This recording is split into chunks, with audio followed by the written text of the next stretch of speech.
గురుభ్యో నమః. సర్వతోభద్ర చక్రం మూడవ భాగం అండి. లత్త దాని ప్రభావం. లత్త అనేది ఒక గ్రహం యొక్క అశుభ దృష్టి, మ్యాలిఫిక్. చాలామంది అంటాం చూడండి, మనం హిందీలో లాత్ అంటాం కదా, లాత్ అంటే దెబ్బ అదనమాట. కొన్ని తెలుగులో అంటాం లత్త కొట్టింది అంటాం చూడండి, అంటే దెబ్బ పడింది అనమాట. చాలామంది పండితులు దీన్ని గ్రహం ఇచ్చే దెబ్బ అంటారు. లత్త ఇప్పుడు అశుభ ఫలితాలను ఇస్తుంది. ఇది శుభగ్రహం ఇచ్చేదైనా సరే లత్త లెక్కలని నక్షత్ర స్థానం ఆధారంగా ఉంటాయి. ప్రతి గ్రహం ఇచ్చే లత్త స్థానం, గ్రహం దిశ లత్త పడే నక్షత్ర స్థానం. సూర్యుడు ముందుగా తన స్థానం నుంచి 12వ నక్షత్రం, దీనిపైన లత్త పడుతుంది అనమాట. చంద్రుడు తన వెనుకున్న 22వ స్థానం, కుజుడు ముందున్న 3వ స్థానం, బుధుడు వెనుకున్న 7వ స్థానం, గురుడు ముందున్న 6వ స్థానం, శుక్రుడు వెనుకున్న 5వ స్థానం, శని ముందున్న 8వ స్థానం, రాహు వెనుకున్న 9వ స్థానం.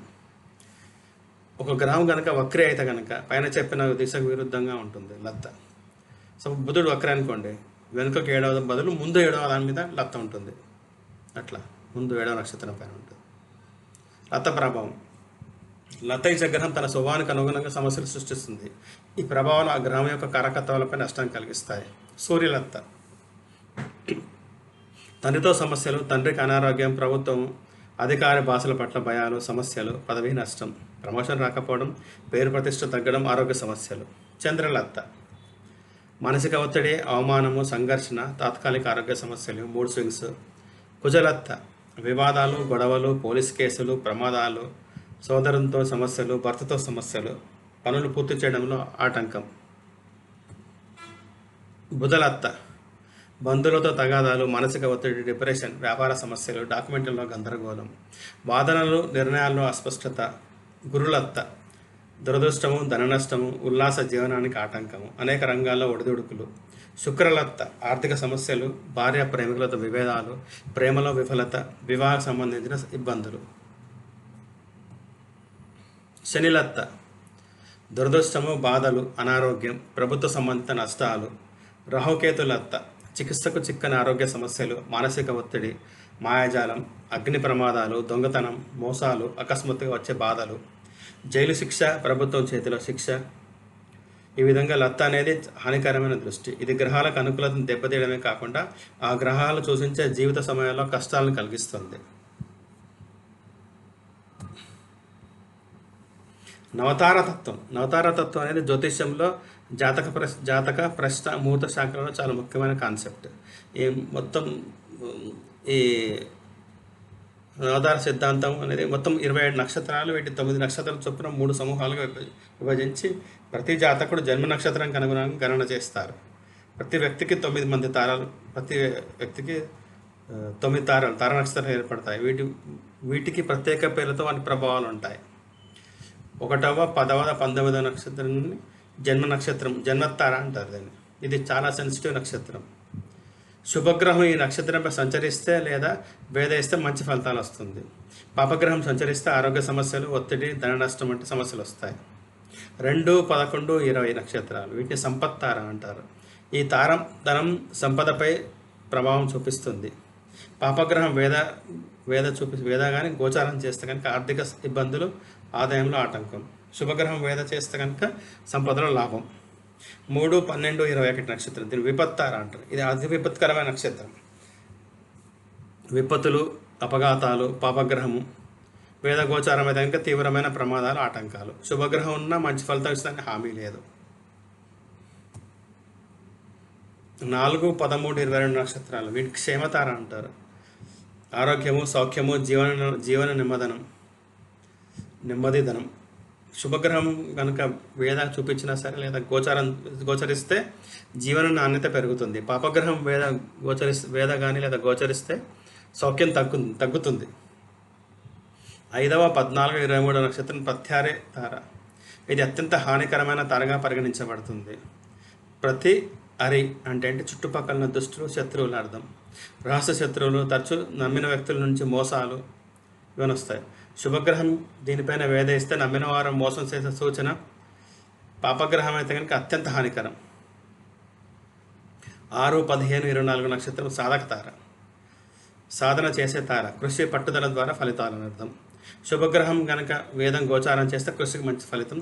పాపగ్రహం కనుక వేదం గోచారం చేస్తే కృషిలో ఆటంకాలు, విఫలత. 7, 16, 25 నక్షత్రాలు. ఇది నిధన తార, మరణ తార, వేద తార అంటారు. ఇది అశుభమైన తార. ఆస్తి నష్టం, అస్తిత్వ నష్టం, అంటే ఇమేజ్ డిస్ట్రాయ్ అవుతుంది.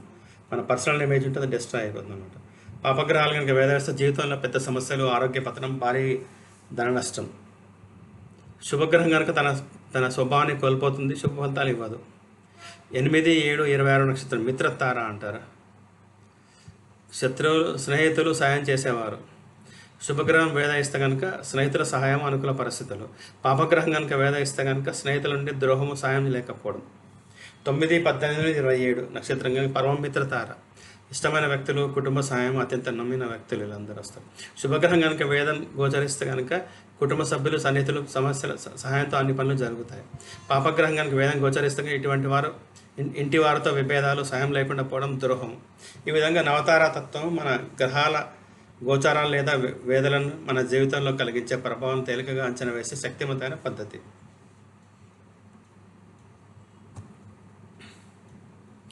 ప్రత్యేక నక్షత్రాలు, వాటి ప్రభావం. 10వ నక్షత్రం కర్మ నక్షత్రం అంటారు. ఈ నక్షత్రం కర్మ అంటే వృత్తి, జీవనచర్యపై అత్యంత శక్తివంతమైన ప్రభావం చూపిస్తుంది. వ్యక్తి యొక్క ఉద్యోగం, దినచర్యలు, ప్రొఫెషనల్ మార్గం అంటే ప్రొఫెషనల్ లైఫ్ అని ఈ నక్షత్రం వల్ల ప్రభావితం అవుతాయి. 11వ నక్షత్రం వివాహ నక్షత్రం. ఈ నక్షత్రం వివాహము, దాంపత్య జీవితం ప్రభావాన్ని చూపిస్తుంది. ఈ నక్షత్రం పైన శుభ లేదా పాపవేదాల వల్ల వివాహంలో జాప్యము, ఆటంకం లేదా సమృద్ధి కలుగుతుంది. 12వ నక్షత్రం యాత్ర నక్షత్రం. ఈ నక్షత్రంలో యాత్రలు, ఊరి మార్పు, యాత్రలపై ప్రభావం చూపిస్తుంది. పాపవేద అంటే ప్రయాణంలో ఇబ్బందులు, శుభవేద అంటే విజయవంతమైన ప్రయాణాలు జరుగుతాయి. 13వ నక్షత్రం శక్తి నక్షత్రం. ఈ నక్షత్రంలో శక్తి అధికార స్థానం, పదవులపై ప్రభావం చూపిస్తుంది.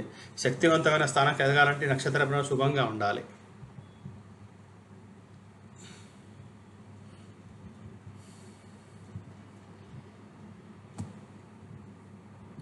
పదహారవ నక్షత్రం సంఘాటిక నక్షత్రం అంటారు. ఈ నక్షత్రం వెనకడు ధ్వంసం, తిరిగి ప్రారంభం కావడం చూపిస్తుంది అనమాట. వ్యక్తి తన గతాన్ని కోల్పోయి తిరిగి జీవనాన్ని ప్రారంభించాల్సిన పరిస్థితి ఏర్పవచ్చు. అంటే రోడ్డు మీదకి వచ్చి, మంచి స్థితి నుంచి రోడ్డు మీదకి వచ్చి మళ్ళీ ఎదగడం ఉంటుంది అదనమాట. ఇది అశుభ తార. 18వ తార నక్షత్రం సాముదాయక తార. ఈ నక్షత్రం సమాజము, సంఘ సహకారంపై ప్రభావం చూపిస్తుంది. శుభవేద ఉంటే సమాజం నుంచి సహాయము, గుర్తింపు. పాపవేద ఉంటే సమాజంలో విభేదాలు, ఒంటరితనం. 19వ నక్షత్రం ఆదరణ నక్షత్రం. ఇది ఆరోగ్యము, సంతానం, మానసిక స్థితిపై ప్రభావం చూపిస్తుంది. ఆదరణ లగ్నం వల్ల పనిచేస్తుంది. పాపవేద ఉంటే ఆరోగ్య సమస్యలు, మానసిక ఒత్తిడి, సంతానంలో ఆటంకం.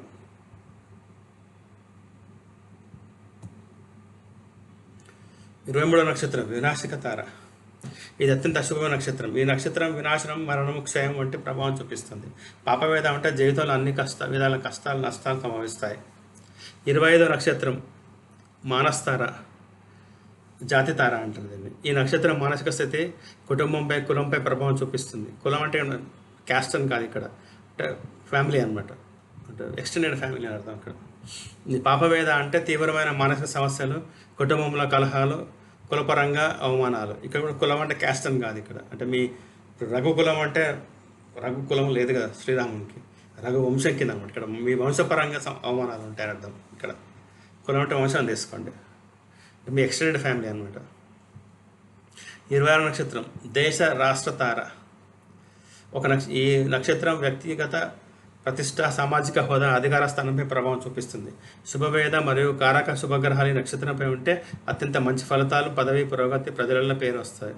27వ నక్షత్రం అభిషేక తార. ఈ నక్షత్రం వ్యక్తి అస్తిత్వం, కీర్తి, అధికార, పదవి సంబంధించింది. శుభగ్రహాలు వేద ఇస్తే రాజసిక స్థాయిలో లోకంలో ఎదుగుదల, పౌరుషము, ప్రసిద్ధి, సామ్రాజ్యం, సాధన వంటి ఫలితాలు. ఇది రాజులు సింహాసనం అధిరోహించే తారగా భావించబడుతుంది.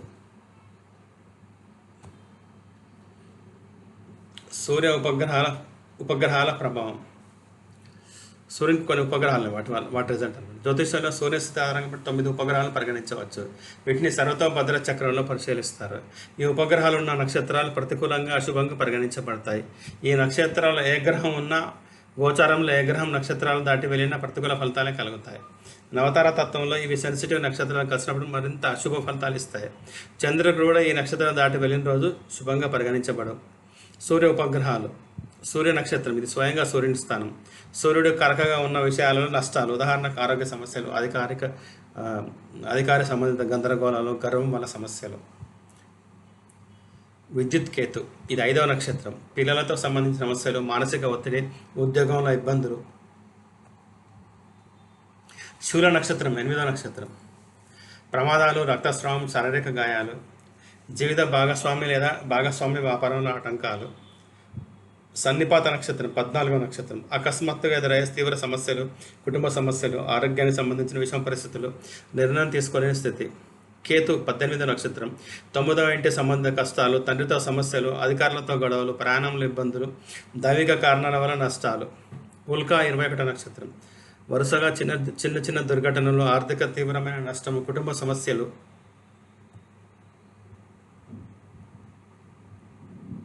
కంప 22వ నక్షత్రం. బంధువుల వల్ల కలిగే సమస్యలు, కుటుంబ వాతాన్ని దెబ్బతినడం. వర్ణ 23వ నక్షత్రం. వర్జ 23వ నక్షత్రం. వృత్తి జీవితంలో ఇబ్బందులు, ఉద్యోగంలో ఒడిదుడుకులు, స్థిరత లేకపోవడం. నిర్గిత్ నక్షత్రం 24వ నక్షత్రం. సామాజిక స్థితి, ప్రతిష్ట దెబ్బతినడం, వృత్తిపరమైన పరాజయాలు, అవమానాలు. ఈ 9 ఉపగ్రహాలన్నీ అత్యంత అశుభ ప్రభావాన్ని కలిగిస్తాయి. ఈ నక్షత్రాల్లో ఉన్న గ్రహాలు లేదా గోచారంలోకి వచ్చిన గ్రహాలు ఎటువంటి శుభ ఫలితాలు ఇవ్వవు. ఈ ఉపగ్రహాల ప్రభావిత నక్షత్రాలపై చంద్రుడు గోచారం రోజు కూడా శుభకరంగా పరిగణించబడవు.